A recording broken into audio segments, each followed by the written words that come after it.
on n'a pas idée de la sainteté de Dieu. On en a juste un aperçu. La poussière que nous sommes, le grain de sable, la terre que Dieu, dont nous sommes composés, que Dieu finalement a maudit, ne comprend rien aux choses de l'Éternel si l'Esprit de Dieu ne vient pas en nous l'expliquer. Et dans Matthieu 6, si vous voulez quelque chose de pratique, le verset 6, tous les soirs, vous venez, c'est promis, et vous faites attention au verset 7, à ce que ça ne soit pas une vaine redite, parce que le Seigneur Dieu, qui nous a créés, qui a créé notre cœur, notre âme, notre esprit, nos pensées, Dieu a créé même nos pensées, puisqu'il crée en nous le vouloir et le faire. Il va jusqu'à même créer nos pensées. Et après, dans nos pensées, on fait le choix. Le choix, de servir, ou le choix de ne pas servir. Le choix d'obéir, ou le choix, d'obéir à nous. Mais si on obéit à nous, on n'obéit pas à la parole de Dieu. Et on devient, selon la parabole des talents, un serviteur inutile. Mais je suis un enfant de Dieu, je suis un chrétien, je sers avec zèle l'Éternel, j'amène des âmes à Christ. Oui, mais si vous dormez dans la parabole des 10 vierges, le Seigneur dit, il y a peut-être des dizaines de personnes dans ton église qui viennent écouter la parole, qui est quand même la parole de Dieu, qui n'est pas la parole du serviteur qui les a conduits à Christ. Parce que cette même parole vous dit que vous avez peut-être planté un verset par-ci, vous avez été un Paul qui plante. Vous avez peut-être été l'Apollos qui a arrosé avec Jean 3,16 ou Jean chapitre 1 verset 29 ou Hébreux 9, 27. Mais qui c'est qui fait croître? Qui c'est qui donne le soleil? Qui c'est qui donne la pluie? C'est l'Éternel. C'est lui qui fait croître. Si bien que dans la parole de Dieu, ce serviteur, dans la parabole des talents, une fois qu'il a travaillé toute sa vie, qu'il a mis tous ses talents au service de l'Éternel, le Seigneur, moi ça m'a scotché, ça m'a toujours scotché cette parabole des talents, parce que le Seigneur dit finalement, je suis content, je suis même extrêmement content, le Seigneur dit. Il est extrêmement content de quoi? De ce que nous avons été durant toute notre vie fidèles en peu de choses. Peu de choses. Si bien qu'il y a un autre passage dans l'Écriture, je vais retrouver la référence, où le Seigneur dit, si nous avons fait toute sa parole de Genèse à l'Apocalypse, essayez de trouver le pasteur qui fait ça. Moïse, il n'y est pas arrivé. Moïse, avant de sortir, il n'est jamais sorti du désert, le pauvre. Il a frappé une fois de trop le rocher. 2 fois de trop. Il aurait dû parler. Il a fait une entorse à l'Éternel. Et l'Éternel dit, si c'est comme ça, t'as beau être un serviteur fidèle, tu rentres à la maison, je vais te montrer un peu ma demeure, tu vas voir comme c'est nickel chez moi. Quand je dis quelque chose, ça se fait tout le temps. Il n'y a pas quelqu'un qui me résiste, nous dit l'Éternel dans le ciel, il n'y en a que des serviteurs obéissants. Le jour où un ange dit non à l'Éternel, il dit, tu as vu la porte là-bas? Elle est pour toi. Et si nous avons la chance de ne pas être mis en dehors du ciel de l'Éternel, c'est parce que Dieu nous a tellement aimés avant la fondation du monde, qu'il est venu nous chercher, nous dit l'Écriture, il s'est abaissé plus bas que terre, dans le psaume 22, verset, je crois que c'est le verset 4, qui dit que je suis même pas un homme, dit l'Éternel, je suis un ver. Retenez ce verset. Quand vous vous tournez vers le Seigneur et que vous venez avec vos listes de prières et encore, il y a tant, le Seigneur, si tu faisais ceci, si tu faisais cela, C'est bien, le Seigneur nous écoute, il nous a demandé de venir à lui, d'exprimer notre cœur, notre chagrin, d'avoir la compassion pour ses créatures et pour son œuvre. Mais la seule chose qui intéresse finalement l'Éternel, c'est pas les prières qu'il connaît déjà. Et il le dit dans sa parole. Avant que vous ouvriez la bouche, je sais déjà tout ce que vous allez me dire. Mais si vous le croyez, qu'en ouvrant la bouche, je vais vous exaucer, soyez certain que vous avez déjà obtenu gain de cause. Dieu ne fait pas, n'est pas un mauvais serviteur de sa parole. Il l'honore. Il l'a promis, il va l'exécuter. Mais concernant sa volonté,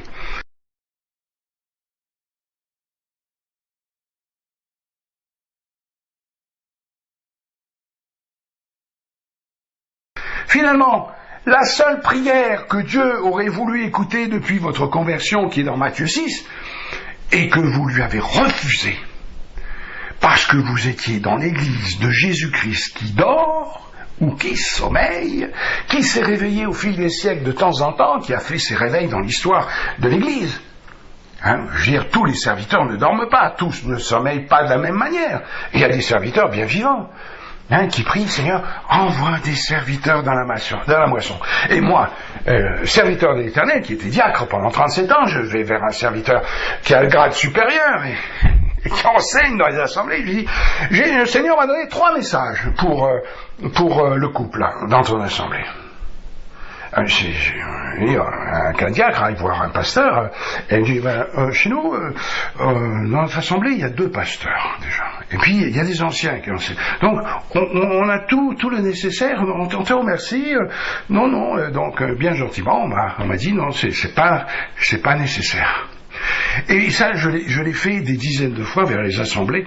Je raconte pas maintenant, mais le Seigneur m'a envoyé vers un grand nombre d'elles, et à chaque fois j'avais la même réponse. On ne veut pas un diacre qui enseigne dans l'église de Jésus-Christ. Je sais pas. Quand Dieu parle de son troupeau, il n'y a qu'un seul berger. C'est l'Éternel. Et quand une brebis dit à une autre brebis, moi je fais les choses mieux que toi, je me demande si la brebis qui pense ce qu'elle vient de déclarer considère finalement que celui qui a reçu que 2 talents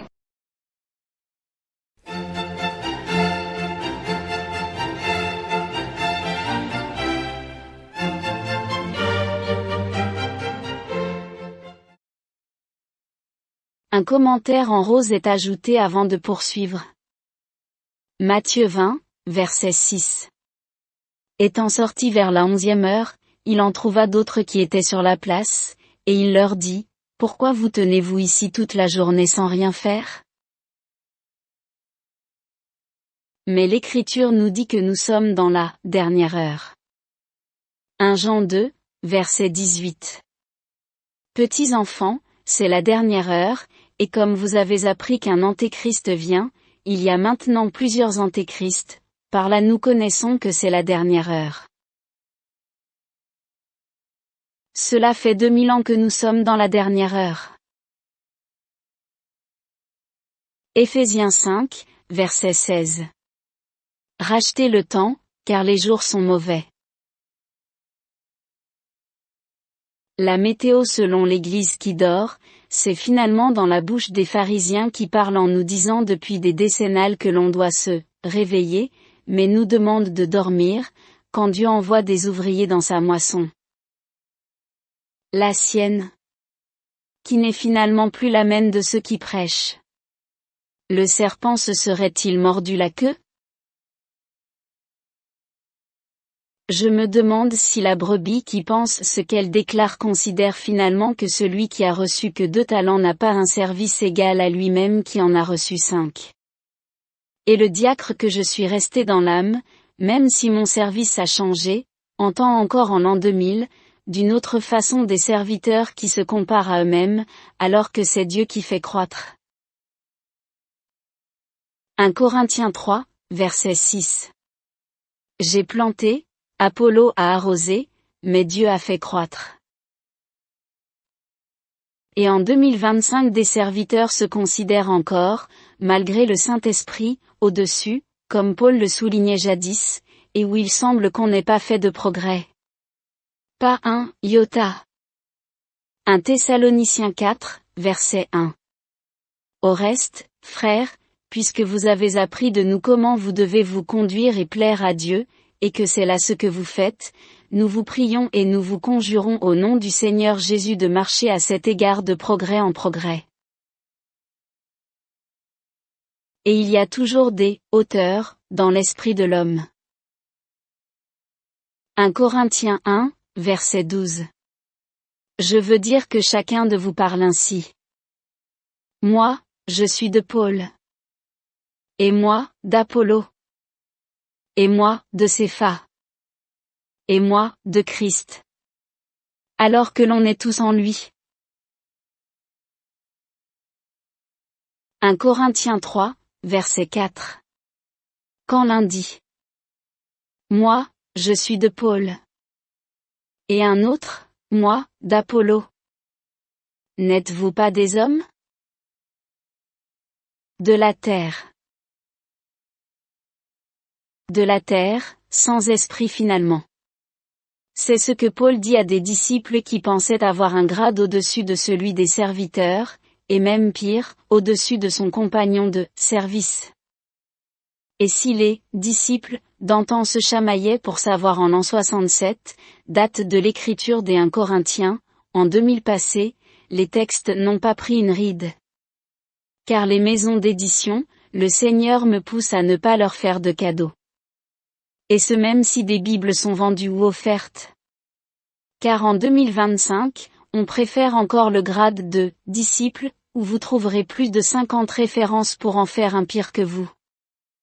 Quant au ministère du « serviteur », les « faux disciples » des années 2000 n'en veulent plus. Pas assez gratifiant. Et on vend finalement notre « foi » dans des établissements qui devraient la promouvoir. Où se trouve donc celle de votre drain de CNV? Attention! Faites attention, les Écritures l'ont prophétisé. Le Seigneur revient avec sa loupe. Luc 18, verset 8. Je vous le dis, il leur fera promptement justice. Mais, quand le Fils de l'homme viendra, trouvera-t-il la foi sur la terre? Si vous appartenez à l'épouse de Christ, disons côté, sage vierge, pour ne pas encore faire du tort à celles qui ont besoin de l'être, dans quel état voulez-vous être à l'enlèvement de l'Église? On ne se connaît pas forcément, puisque la parole de Dieu arrive à vos oreilles par écran interposé. La plume de l'édito le rappelle assez souvent, et souligne que les premières années de sa vie, elle a été de confession cathodique et catholique. Et je ne renie rien pourtant de ce qui m'a amené, non à la nouvelle naissance, mais à mes premières armes où durant 21 ans, malgré un parrain et une marraine, j'aurais pu me perdre pour être près du radiateur de l'Éternel dans le chapitre 16 de l'Évangile de Luc. Jetez un œil, faites un arrêt sur image, car je ne ferai aucun commentaire sur ce lieu dont mon Sauveur et Seigneur m'a épargné.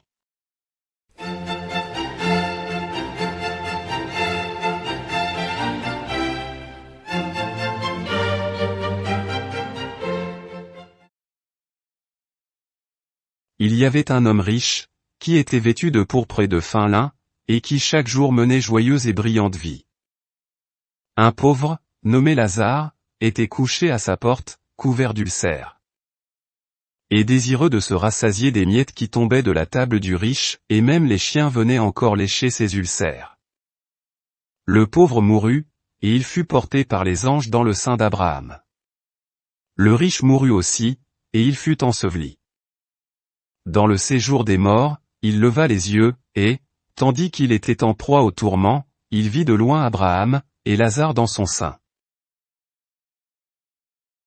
Il s'écria, Père Abraham, aie pitié de moi, et envoie Lazare, pour qu'il trempe le bout de son doigt dans l'eau et me rafraîchisse la langue, car je souffre cruellement dans cette flamme.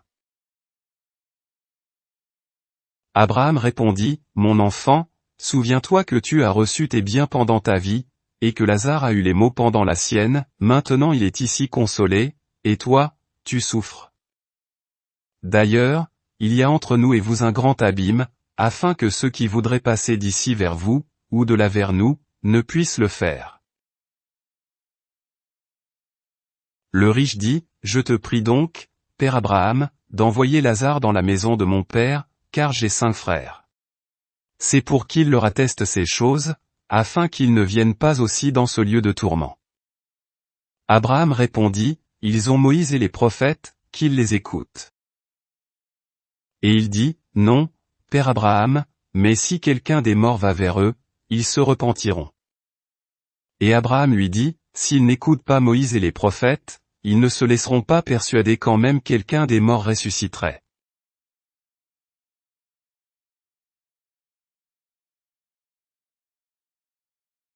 Et habitant l'est de la France, j'ai dû parcourir plus de 700 kilomètres pour entendre autre chose que « Voici l'agneau de Dieu qui ôte le péché du monde ». J'avais 21 ans, et j'aurais pu mourir quelquefois. Renversé par 2 chevaux, j'avais une dizaine d'années. J'allais à l'école sous la pluie pour me faire renverser par 3 institutrices qui y allaient aussi. J'ai gagné une belle bosse et une petite voiture. Et à l'âge de 16 ans, en 2 roues, pensant avoir pris toutes les précautions entre les voitures en stationnement, vif comme l'éclair, je fus pourtant rattrapé par une voiture que mes yeux n'avaient pas vue, cachée par la file. Une de mes jambes eurent besoin de 2 années de soins. Mais dans tout cela, bien que j'aie pu mourir encore 2 de plus, le Seigneur qui voit notre foi de son « éternité lointaine » avait déjà commencé son enseignement. J'avais jadis déjà levé les yeux vers lui, mais il n'y avait jamais une brebis perdue des épaules de mon Seigneur pour me montrer le chemin, la vérité et la vie. Alors frères et sœurs, si vous êtes dans une assemblée où l'évangile y est prêché chaudement ou froidement, réveillez-vous. La dernière heure, vous y êtes nés dedans. Et personne n'ira planter ou arroser à votre place. Et si nos graines de sénévé, nous ne voulons pas les offrir à Christ, apprenez par cœur ce verset. Daniel 5, verset 25. Voici l'écriture qui a été tracée, comptée, pesée, et divisée. Parce que, si vous n'avez pas bien calculé tout ce que l'Éternel vous a déjà donné, il vous reste une dernière occasion de dire à l'Éternel tous les soirs, s'il faut que tu envoies un serviteur, qui ne connaît que Jean 3, verset 16 et Jean 1, verset 29, avec les arts que tu m'as donnés, la seule richesse que peut-être je n'ai pas enterrée, je servirai selon l'allégeance tous les jours de ma vie ici-bas, celle que tu m'as donnée, afin que je puisse être utile à mon Seigneur afin qu'il fasse croître cette parole, se peut, jusque dans la vie éternelle. Je referme à présent l'interlude de ces pages en rose, pour reprendre l'étude de la parole du jour. Je me demande si la brebis qui pense ce qu'elle vient de déclarer considère finalement que celui qui a reçu que 2 talents n'a pas un service égal à lui-même qui en a reçu 5. Mais celui qui a reçu 2 talents, la parole le dit, il reçoit la même expression de satisfaction de la part de son Seigneur. Moi, ça m'a frappé. La parabole des talents, plein d'enseignements.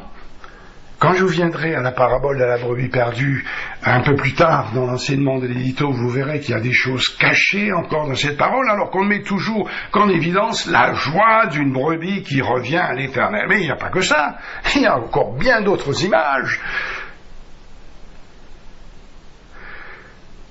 Dieu nous parle par sa parole.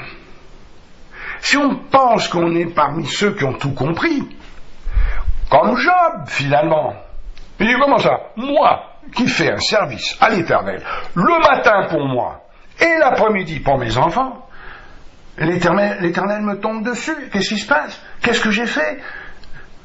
Alors que l'Éternel dit au chérubin protecteur, et il dit, mais tu vois, je ne connais, il n'y a personne qui sert comme Job, c'est un serviteur exemplaire, un Moïse avant, ou après l'heure.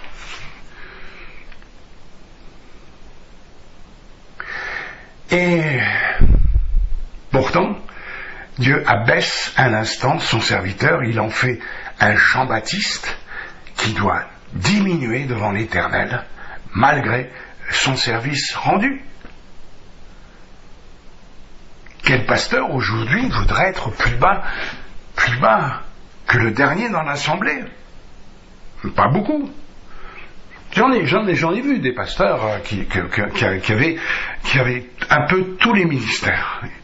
Ils étaient enseignants, mais à l'heure où c'était nécessaire, ils étaient trésoriers ou même diacres. Je l'ai vu. Je l'ai observé avec mes yeux de diacre. Les yeux que Dieu m'avait donnés d'observateur dans son église.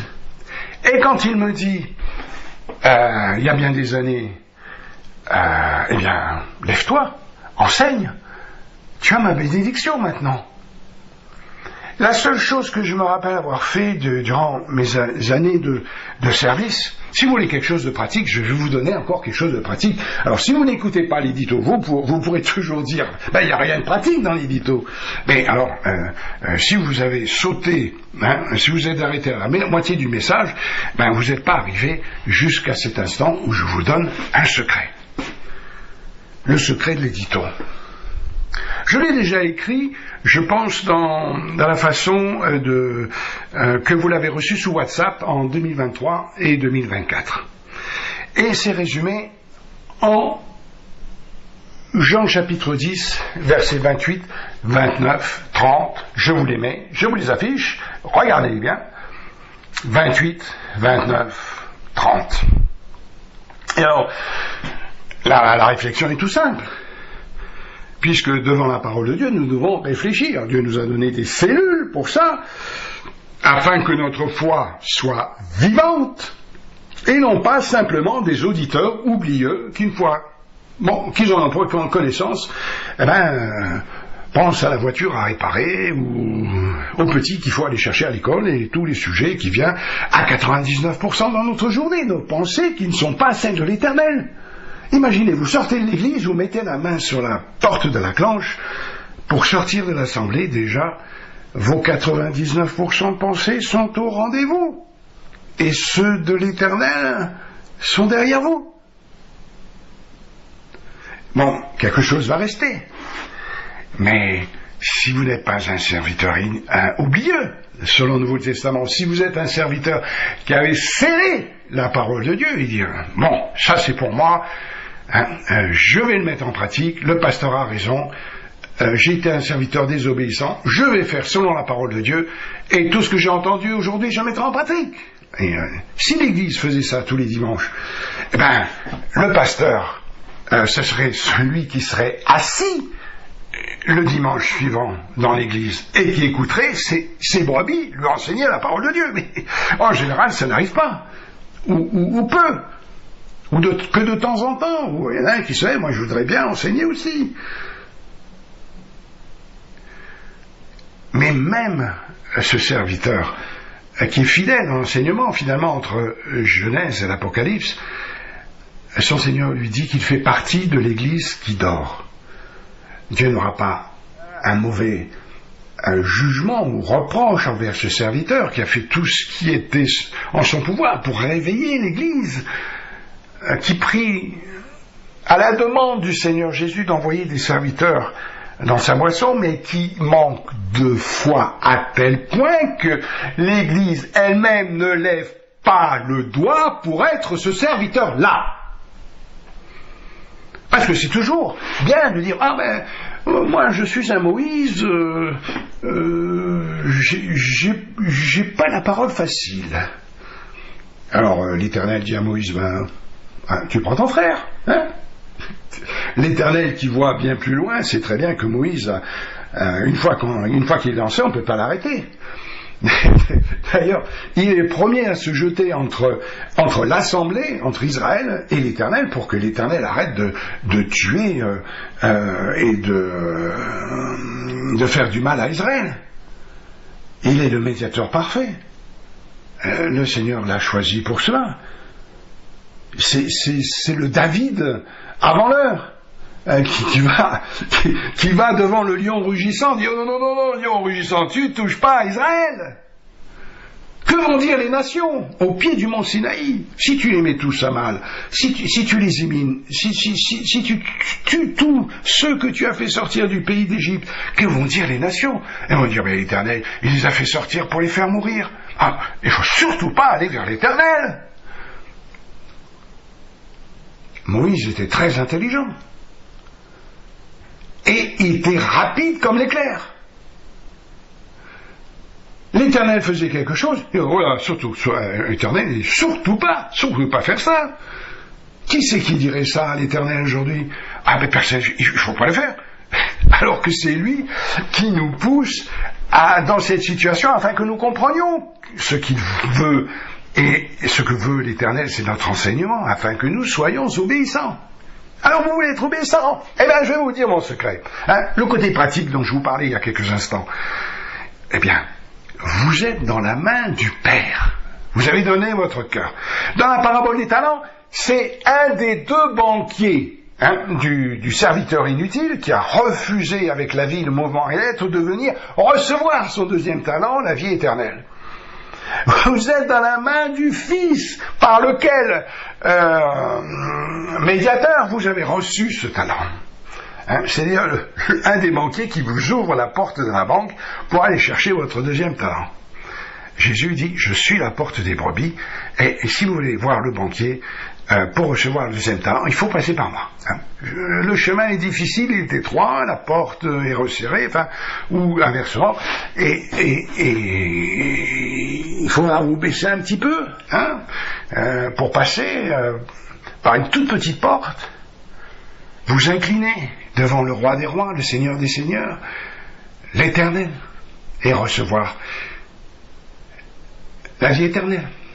Et alors, je suis dans la main du Père, je suis dans la main du Fils, et comme je suis enfant de Dieu, après des dizaines d'années de service, je me rappelle, j'étais diacre pendant 37 ans, et je me tourne vers l'Éternel un jour et je dis, mais quelque chose n'y va pas. Je suis dans la main du Père.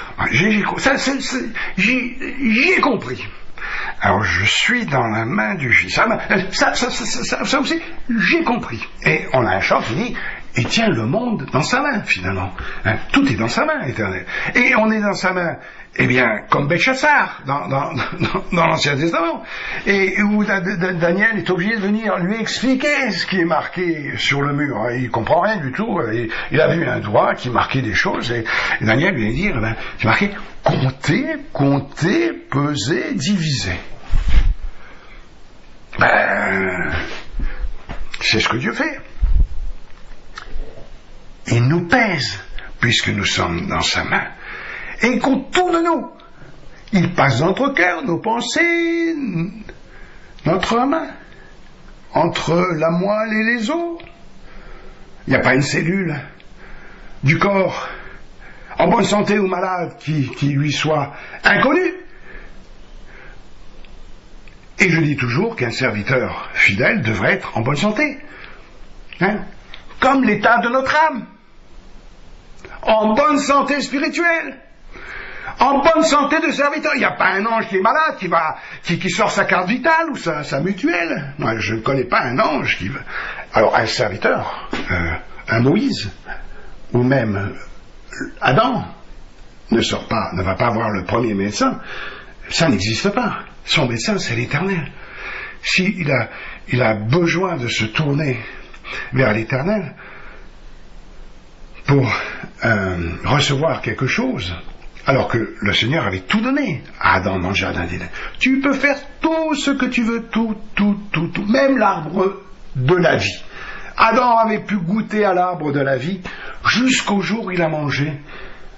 Bon, c'était pas de sa faute. Mais Dieu lui reproche quand même. Il dit, t'as pas surveillé mon arbre, t'as pas surveillé ce qui est sorti de toi, tu n'as pas surveillé ta côte.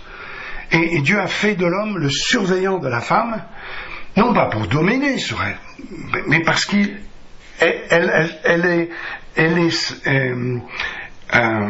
Dieu l'a placé en sécurité dans la vie de l'homme. L'homme doit protéger son épouse, doit l'aimer comme mentionne l'Écriture, comme Christ a aimé l'Église, c'est-à-dire en prendre soin, éventuellement en dernier lieu mourir pour elle. Mais votre femme n'attendra jamais que son époux lui prouve cet amour en mourant pour elle. Elle sera honorée s'il le fait, mais elle perdra son époux, elle perdra celui qui l'aime. Elle ne veut pas cette situation. Et le péché aura tout finalement détruit cette image du jardin d'Éden où la femme devait rester pas forcément derrière l'homme, mais à ses côtés, comme une être semblable, comme nous dit l'Écriture, mais toujours les yeux tournés vers son Seigneur, comme l'appelle Sarah. Non pas son Seigneur, Abraham n'est pas venu le Dieu de Sarah pour autant. Non, c'est cette pensée que c'est une personne importante dans la vie de Sarah. Tout comme Élisabeth qui salue Marie et qui dit, et qui honore la mère de son Seigneur. Celui qui est devenu son maître. Élisabeth n'utilise pas le mot Dieu pour saluer la mère de Dieu, mais la mère de son Seigneur. Je suis dans la parole d'Élisabeth, la servante de ce Seigneur que Marie porte en son sein.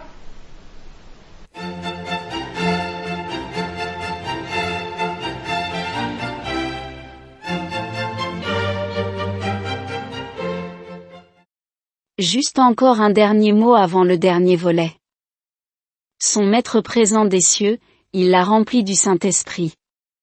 Et elle disparaîtra des Écritures juste après et peut-être même plus vite que le disciple, qui remplit comme elle, Étienne disparaîtra rapidement des actes. Mis à part, Paul et Jean scripturairement, celui ou celle qui est rempli du Saint-Esprit disparaît rapidement. C'est écrit. Pour le disciple, rempli du Saint-Esprit, selon Matthieu 10, versets 24 et 25 aura un ministère de courte durée comme son maître.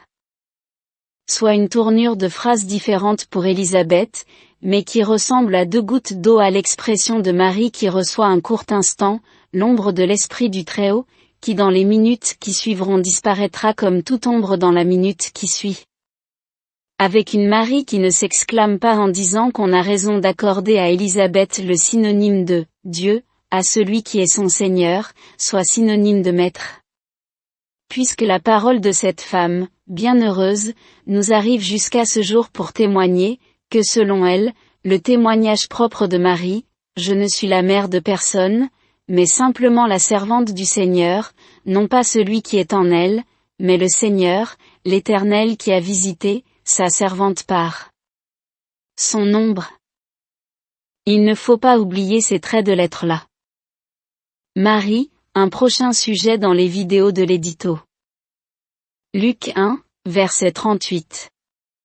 Marie dit, « Je suis la servante du Seigneur, qu'il me soit fait selon ta parole. » Et l'ange la quitta. L'édito. Et le dire tôt, avant qu'il ne soit trop tard. Servons l'Éternel avec notre obéissance et ses pensées à lui. Les Alléluia suivront.